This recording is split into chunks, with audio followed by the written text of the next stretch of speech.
Hello everyone, this is Sonia Singh front of you और बहुत बहुत स्वागत है आपका अनअकैडमी के ग्रेट प्लेटफॉर्म के ऊपर। इस छोटे से सेशन में दो तीन तरह की चीजें डिस्कस करूंगी आपके साथ। जो है पहला कि रिजल्ट कब आएगा और नेट एग्जाम कब होगा। इस सेशन में दो तीन चीजें डिस्कस करना इसलिए इम्पोर्टेंट है क्योंकि बहुत सारे स्टूडेंट्स का बैक टू बैक सवाल आ रहा है और वो सवाल आना भी काफी वाजिब माना जा सकता है, या कहेंगे जाहिर तौर पर ये सवाल पूछना एस्पिरेंट्स का, स्टूडेंट्स का बनता है, क्योंकि पहले तो एनटी ने 17 महीने बाद पेपर लिया, उसके बाद एग्जाम फिर शेड्यूल हुए, फिर रिशेड्यूल हुए, फिर नई डेट्स पे एग्जाम्स हो रहे हैं। तो बहुत सारी समस्याओं का बच्चों को सामना करना पड़ा और एनटी ने जैसे तैसे पेपर करवा दिए हैं। तो जैसे तैसे पेपर कराने के बाद अब बच्चों का सवाल यहाँ पर ये आ रहा है कि जैसे तैसे पेपर तो हो गए हैं 17 महीने बाद, अब रिजल्ट कब आएगा और नेक्स्ट एग्जाम अब आएगा। तो जैसा कि मैंने हर बार इंफॉर्मेशन आपको दी है, तो कहीं ना कहीं क्योंकि एक टीचर होने के नाते हमारा आपको सही टाइम पे सही इंफॉर्मेशन देना है, तो उस इंफॉर्मेशन को जानना बड़ा इंपॉर्टेंट है कि आपके लिए राइट इंफॉर्मेशन क्या है। पहली बात कि रिजल्ट कब आएगा और नेक्स्ट एग्जाम आपका कब होगा। तो रिजल्ट की डिमांड बच्चे इसलिए कर रहे हैं ताकि वो अपना एक बेहतर आउटपुट जान पाए कि वो कहाँ पर स्टैंड कर रहे हैं। और नेक्स्ट एग्जाम की बात बच्चे इसलिए पूछ रहे हैं ताकि कि नेक्स्ट एग्जाम के लिए वो खुद का माइंड मेकअप कर पाए कि क्या वो दरअसल एग्जाम में बैठना चाहते भी हैं कि नहीं चाहते हैं। अगर एनटी का रवैया यही रहता है कि 17-18 महीने बाद पेपर होता है, ऑलमोस्ट 19-20 महीने बाद अगर हम कहें तो, क्योंकि जनवरी में फिर पेपर अभी काफी को चल रहे हैं, अभी काफी होंगे, होने वाले हैं। काफी सेंटर्स ऐसे हैं जहाँ के पेपर कैंसिल हो चुके हैं, तो दोबारा से होंगे। तो ये सारे सवाल अपने आप में है, तो ये सिर्फ क्वेश्चंस नहीं है पेरेंट्स के, ये सारे के सारे सवाल आपको ये बताना चाहते हैं कि दरअसल सिर्फ यहाँ पर डॉक्यूमेंट्स को रिप्रेजेंट कर देना हमारे सामने काफी नहीं है कि हमने एनईपी लागू कर दिया है, हमने नए नए यहाँ पर इम्प्लीमेंट्स कर दिए हैं, हमने 2023 तक जो है बच्चों को फ्री कर दिया है कि वो पीएचडी नहीं भी करेंगे तो भी असिस्टेंट प्रोफेसर बन सकते हैं, या फिर आने वाले टाइम में नेट जो है इंपॉर्टेंट है आपका पीएचडी करने के लिए। तो आप देखेंगे कि 17 महीने के इस ड्यूरेशन में एनटीए ने बहुत सारे बदलाव भी किए हैं, बहुत सारे इम्प्लीमेंटेशंस भी किए हैं, पर एक चीज कॉमन रही है एनटीए की कि पेपर जो है टाइम पर नहीं हुए हैं। अब ऐसा तो है नहीं कि जनवरी में पेपर हो रहे हैं या फिर अब ओमिक्रॉन आ गया तो पेपर टाल दिए जाएंगे, या स्थिति पहले खराब रही तो स्थिति अब खराब नहीं है। तो हम खुद डिलेमा में हैं, यानी एग्जामिनेशन बॉडी खुद ही डिलेमा में है कि वो पेपर करवाए कि नहीं करवाए। पेपर करवाए तो क्लैश ना हो, क्लैश हो तो क्या उन पेपर्स को देखे जो इंपॉर्टेंट है, उनको देखे जो इंपॉर्टेंट नहीं है। तो देखिए अभी हाल फिलहाल में एक मैंने नोटिफिकेशन भी आपके साथ डिस्कस किया था पहले दिन जब 20 नवंबर को पेपर हमारा हुआ है, जिसमें एंटी ने ये माना कि भाई हमने यहाँ पर 13 से 14 लाख बच्चों का पेपर आराम से करवाया है जिसमें कोई गड़बड़ी हुई नहीं है। पर क्या ये सच्चाई है भी कि नहीं है? इसमें सबसे बड़ी सच्चाई ये है कि 20 नवंबर को जो पेपर आपने करवाए हैं उसमें से काफी सारे बच्चों को दिक्कत ये आई है कि काफियों के कंप्यूटर्स हैंग हुए हैं, काफियों का सिस्टम वर्क नहीं कर रहा है, काफी सारे बच्चों के टाइम पर एडमिट कार्ड्स आए ही नहीं हैं, अगर आए हैं तो डाउनलोड नहीं हुए हैं, डाउनलोड हुए हैं तो उसमें आधी चीजें मिसिंग हैं उनकी। सेंटर उन्होंने ए भरा है, सेंटर उन्होंने बी दे दिया है, तो सेंटर से सेंटर पहुंचने में 200 किलोमीटर का या 100 किलोमीटर का यहाँ पर फासला तय कर रहे हैं। तो भाई अगर आप राजस्थान दिल्ली आपने सेंटर भरा है और मेरठ और यूपी से पेपर देने जा रहे हैं, तो संभावनाएं कैसे हैं कि आप समय पर पहुंच पाएंगे। तो पहली बात तो यही है कि फ्लेक्सिबिलिटी ही खत्म कर दी है इसमें से। और यहाँ पर अगर 14 से 15 लाख बच्चे अगर यहाँ पर पेपर में बैठ रहे हैं, तो इस 14 से 15 लाख बच्चों में सबसे इंपॉर्टेंट बात तो ये भी आती है कि अगर आपका सिस्टम वर्क नहीं करता है, सिस्टम अगर खराब होता है, अगर आपने टाइम पर एडमिट कार्ड्स नहीं दिए हैं, 2 दिन पहले आप एडमिट कार्ड्स देते हैं और एडमिट कार्ड्स देने के बाद आप उन एडमिट कार्ड्स को पूरी तरीके से रीचेक भी नहीं करते, तो उसके लिए जिम्मेदारी कौन लेगा।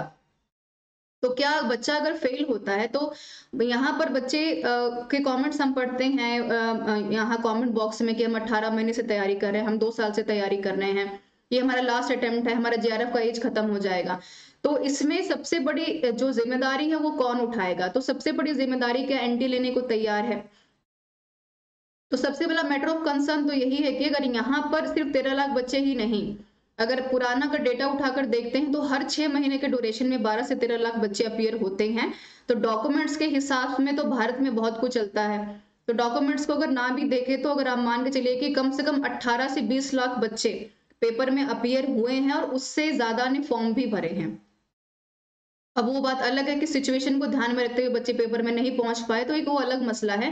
बट अगर ऑन द टाइम, अगर कंप्यूटर सिस्टम अगर टाइम पे खराब हो जाता है, नहीं काम करता, अब सिस्टम अगर आपने अपनी सहूलियत के लिए एडमिट कार्ड्स के प्लेसेस और वहां पर अगर वेन्यू अगर चेंज कर दिए हैं, तो उसके लिए जिम्मेदारी कौन लेगा? क्या एनटीएस की जिम्मेदारी लेगा कि नहीं लेगा? तो ये मैटर ऑफ कंसर्न है, ठीक है। और यहाँ पर सबसे पहली जिम्मेदारी बनती है एनटीए की, जिसकी वो लेगा नहीं जिम्मेदारी कि भाई हम, हमारी गलती है यहाँ पर। और दूसरी जिम्मेदारी बनती है हम लोगों की। बेशक ये बातें कहने के लिए अलग होती हैं कि हमारे एक कह देने से क्या होगा, कुछ होने से तो रहा।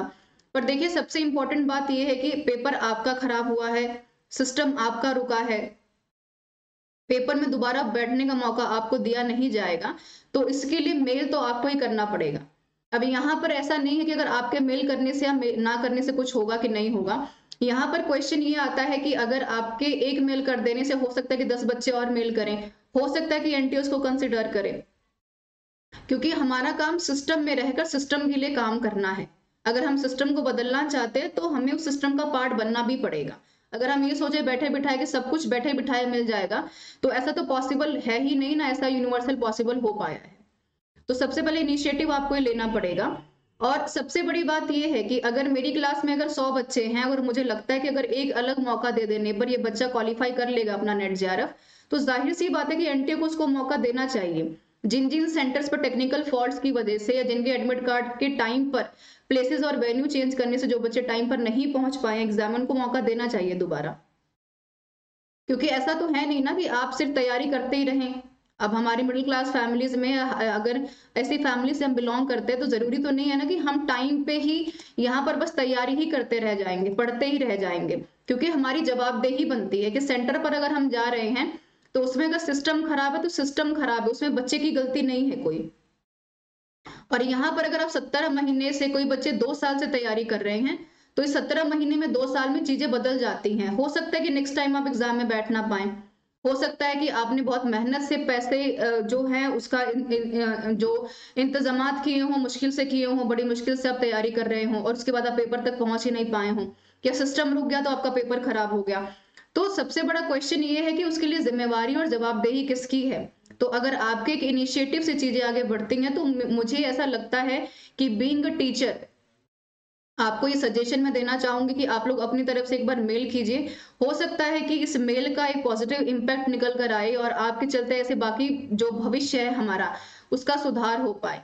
क्योंकि देखिए, यहाँ पर एग्जामिनरी बॉडी जो भारत की व्यवस्था री एग्जाम करवाना रहा है, उससे फर्क नहीं पड़ता कि रिजल्ट 2 साल बाद आता है। यहाँ पर फॉर्म भरने की लिमिटेड टाइम रहती है कि भाई आप 1 महीने से 1 तारीख तक ये फॉर्म भर सकते हैं, पर लिमिटेशन रिजल्ट आने की नहीं रहती है, लिमिटेशन पेपर के आने की कोई सिलेबस क्राइटेरिया नहीं रहता है।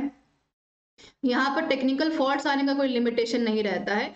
वो लिमिटेशन इसलिए नहीं रहता क्योंकि वो श्योरिटी नहीं है। यहाँ पर जॉब इंटरव्यूज का कोई श्योरिटी नहीं रहता। रिजल्ट यहाँ पर 2-2 साल से रुके हुए हैं, तो उसकी जिम्मेदारी कौन लेगा? तो यहाँ पर श्योरिटी है कि आपको अगर वापस से पेपर में अपेयर होना तो आपको फिर से पैसे देने पड़ेंगे। तो क्या एग्जामिनरी बॉडी का यहाँ पर काम ये है कि हम हर महीने यहाँ पर रेवेन्यू कलेक्ट करते रहे, बच्चों से टैक्स लेते रहें? क्या ये हमारे अपना प्राइमरी गोल है? तो ये मैटर ऑफ कंसर्न बन सकते हैं अगर आप इसके बारे में डेप्थ से सोचते हैं। सिर्फ अगर आपको एग्जाम देना है लाइफ टाइम, तो आप एग्जाम देते रहिए, उसमें कोई दो राय नहीं है। आप 6 महीने बाद बैठिए या 1 साल बाद बैठिए, 2 साल बाद बैठिए, एग्जाम का तो होना काम, एग्जाम तो होता रहेगा। पर प्राइमरी हमारे लिए कंसर्न ये है कि जो दोबारा हुआ है, क्या वो दोबारा ऐसा नहीं होगा? तो इसके लिए जिम्मेदारी कौन लेगा? ये आपको बहुत ज्यादा सोचने की जरूरत है। और आप एस्पिरेंट्स हैं, आप इस देश का भविष्य हैं। आप वो 65% यूथ में आते हैं जो कि इस पेपर के लिए वैलिड माने जाते हैं। नेशनल लेवल का एग्जाम है, यूपीएससी तक के लेवल का एग्जाम हम कह सकते हैं। एक नेगेटिव मार्किंग नहीं है, बस इतनी सी बात है इस पेपर में, वरना टफ क्राइटेरिया कुछ कम नहीं है। तो आप अगर 17 महीने बाद पेपर देते हैं, तो 17 महीने में एक बच्चे के भविष्य का क्या होता है, वो किस तरफ जा रहा है, इसकी जिम्मेदारी कौन लेगा? तो सवाल पूछने का भी तो हक आपका है। अगर पेपर में बैठने का भी अगर आपका राइट बनता है, तो सवाल को पूछने का भी राइट आपका होता है। ठीक है, तो ये सारी चीजें मैं आपका डिस्कस करना चाहती हूँ। बच्चों को लगता है कि बस हमने पेपर दे दिया, पेपर के लिए पढ़ लिया तो इतना काफी है। भाई, you are going to become a researcher later on. आप बनने जा रहे हैं, इस देश के भावी भविष्य बनने जा रहे हैं। तो उस भविष्य को सिर्फ एक स्लेट की तरह मत यूज कीजिए। आपका अपना भी कुछ राइट है, उसको यूज कीजिए। वो राइट किस दिन काम आएगा? गवर्नमेंट ने जो राइट्स दिए वो किस दिन काम आएगा? हो सकता है कि आपके बोलने से कुछ ना हो, लेकिन ऐसा पॉसिबल तो नहीं कि आपके बोलने से कुछ ना हो। ठीक है, पॉसिबिलिटीज तो दोनों में है कि ऐसा हो सकता है कि आपको एक नया मौका दे दिया जाए। और ये सारी बातें हैं, मुझे लगता है कि बहुत इंपॉर्टेंट है इसके बारे में आपको सोचना, बीइंग एस्पिरेंट, बीइंग एक बेहतर कहेंगे सिटीजन ऑफ इंडिया। और जो बात करेंगे अब रिजल्ट की, जो इस थीम का एक मेन ओपिनियन है, आप मे भी सोच रहे होंगे कि मैं शायद लीक से हटकर बातें कर रही हूँ, लेकिन वीडियो का मतलब सिर्फ ये नहीं होता कि मुझे अपनी बात कहनी और खत्म करनी है। वीडियो का मतलब ये होता है कि मैं अपनी मैसेज को कन्वे कर पाऊँ आप तक। मेरा काम मैसेज को कन्वे करना होता है। यहाँ पर हर कोई व्यक्ति अपना अपना काम कर रहा है, पर क्या आप अपने पार्ट पे सही तरीके से काम कर रहे हैं, ये ज्यादा मैटर करता है। और रिजल्ट की बात कर लेते हैं, तो देखिए 17-18 महीने बाद तो पेपर हुआ है आपका, उसमें कोई दो राय नहीं है। 18-19 महीने बाद पेपर हो रहा है, आधे पेपर डिले हुए हैं, आधे शेड्यूल हुए हैं, आधे रीशेड्यूल्स हुए हैं। तो कुल मिलाकर 1 महीने का जो टाइम है, 1 मंथ का जो टाइम है, ये तो आपका आंसर की में जाएगा। 15 दिन बाद आंसर की आएगी, और वैसे भी आज आज हो गया है आपका 7 जनवरी, तो 15 दिन बाद आपके आंसर की आएगी। 15 दिन बाद फिर आप उस पर ऑब्जेक्शन डालेंगे कि भाई ये सारी गड़बड़ियां हैं इसमें। फिर 15 दिन बाद राइट आंसर की आएगी, फिर 15 से 20 दिन में आपका रिजल्ट आएगा। तो आप मान के चलिए कि फरवरी का जो मंथ है आपका, ये रिजल्ट आने ना आने में, डिले करने में जाएगा ही जाएगा। अगर दोबारा से ओमिक्रॉन नहीं रहा और दोबारा से एग्जामिनरी बॉडीज को ये बहाना नहीं मिला कि भाई ओमिक्रॉन है, स्टाफ आ नहीं रहा है, सरकारी छुट्टियां चल रही हैं, तो हम रिजल्ट तो दे नहीं पाएंगे। ठीक है, तो ये सारे बहाने होते हैं। 17 महीनों में ऐसा नहीं है कि ओमिक्रॉन या कोविड-19 पूरी तरह से खत्म हो गया है, सिचुएशन फिर से वर्स्ट हो रही है। तो यहाँ पर गलती किसकी है? यहाँ पे गलती क्या एस्पिरेंट की जो तैयारी कर रहा है? क्या गलती यहाँ पे उन लोगों के पेरेंट्स की है जो अपने बच्चों के लिए भावी भविष्य बनाने की कोशिश कर रहे हैं? तो यहाँ पे हमें अपने अंदर जो फॉल्ट है, एग्जामिनरी बॉडीज को खुद को प्रिपेयर करना पड़ेगा, रादर की वो पूरा का पूरा जिम्मेवारी का जो एक घड़ा है हमारे ऊपर फोड़ देते हैं कि भाई बच्चे ही नहीं पढ़ते तो हम क्या करें। तो फ्लेक्सिबिलिटी तो कहीं से छोड़ी नहीं है हमने। ठीक है, तो ये सारी समस्याएं हमारे साथ हैं, ये समस्याएं तब तक चलेंगी जब तक आप इसके लिए नहीं आगे आएंगे, राइट। और रही बात आपके रिजल्ट के बाद कि आपका नेक्स्ट एग्जाम कब होगा, तो ये भी अपने आप में बहुत बड़ा सवाल है। नेक्स्ट एग्जाम की अगर मैं बात करती हूँ तो आपके रिजल्ट्स तो एक साथ ही आएंगे, ऐसा नहीं है कि यहाँ पर 2 रिजल्ट बाद में आएंगे, 2 रिजल्ट बाद में आएंगे। रिजल्ट सारे आपके साथ में ही आएंगे। फेब में अगर आपका रिजल्ट आता है तो नेक्स्ट एग्जाम कब आएगा?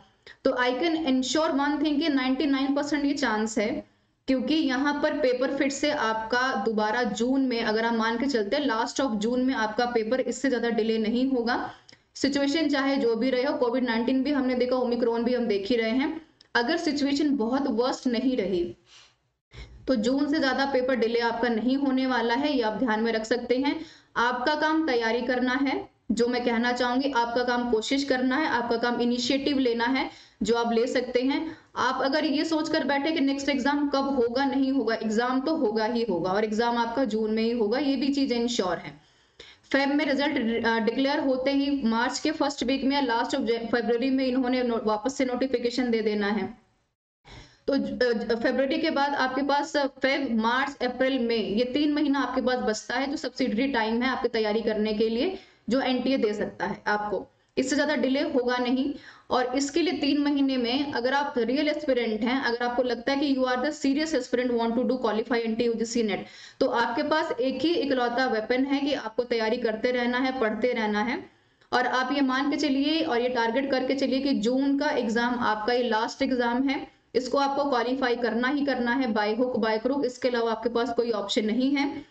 वरना अगर आपको बहाने ढूंढने हैं तो उससे कहीं ज्यादा बहाने एग्जामिनरी बॉडीज के पास पड़े हुए हैं। वो 17 महीने बाद पेपर ले रही है, 20 महीने बाद ले रही है, ना ले रही है, वो आपकी उसकी मर्जी है। पर जो सिचुएशन आपके सामने है उसको ध्यान में रखते हुए आपके पास एक इकलौता यही सोल्यूशन है कि आप डटकर तैयारी करते रहिए। यही इकलौता चांस है, या कहीं गोल्डन चांस है, जो आपके एग्जामिनेशन को पूरी तरीके से क्वालिफाई करवा सकती है। हमारे हाथ में जो है हम उतनी कोशिश कर सकते हैं, और वो बाकी की कोशिश हम तभी कर सकते हैं जब हम उस सिस्टम का पार्ट बन जाएं, और उस सिस्टम का पार्ट बनने के लिए आपको जून का पेपर क्वालिफाई करना पड़ेगा। इसके अलावा हमारे पास कोई सोल्यूशन नहीं है।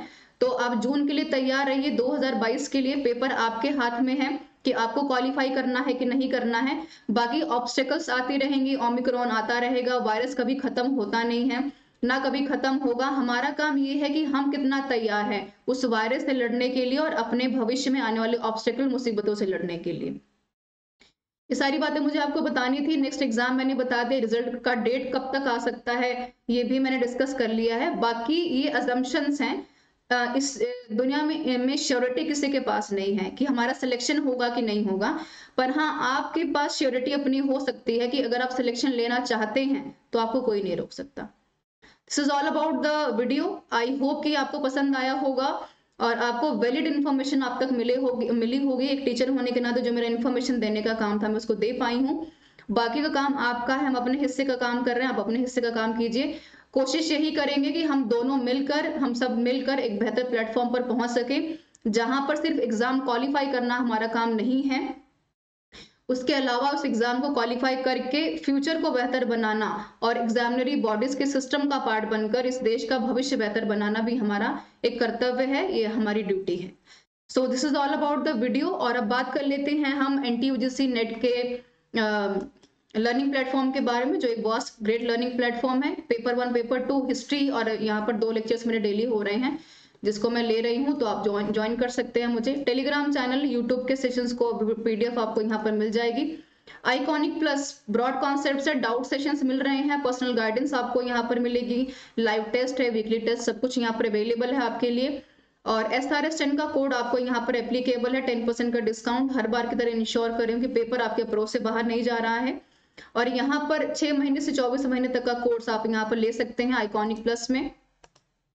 लाइव क्लासेस, टेस्ट सीरीज, सब कुछ मिलेगा आपको। कोई ऐसी वीडियो जो पसंद नहीं है तो बताइए हमें।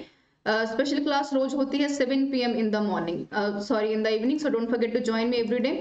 अपकमिंग में पेपर 1 पेपर 2 प्लस के बैचेस चल रहे हैं, तो आप ज्वाइन कर सकते हैं। कमेंट बॉक्स में मेरा यहाँ पर लिंक है, उसके थ्रू आप मुझे फॉलो कर सकते हैं। रिकॉर्डेड ही देखिए, काफी है JRF क्वालिफाई करने के लिए। Lakshya target batches, computer science commerce के बैचेस चल रहे हैं नए, और ये 10% का डिस्काउंट एप्लीकेबल है। This is my Telegram channel, you can join me on my Telegram channel for further updation and notifications. And thank you so much for joining me. I hope कि the video is very helpful for you people, और काफी कुछ आपको जानने समझने को मिला होगा। और अगर आपका भी कोई सवाल है, कोई क्वेश्चन है, तो आप मुझे बता सकते हैं, कमेंट करके पूछ सकते हैं कोई सवाल, और हमारा साथ दे सकते हैं इस अच्छे इनिशिएटिव में। Thank you so much. मैं हूं सोनिया सिंह।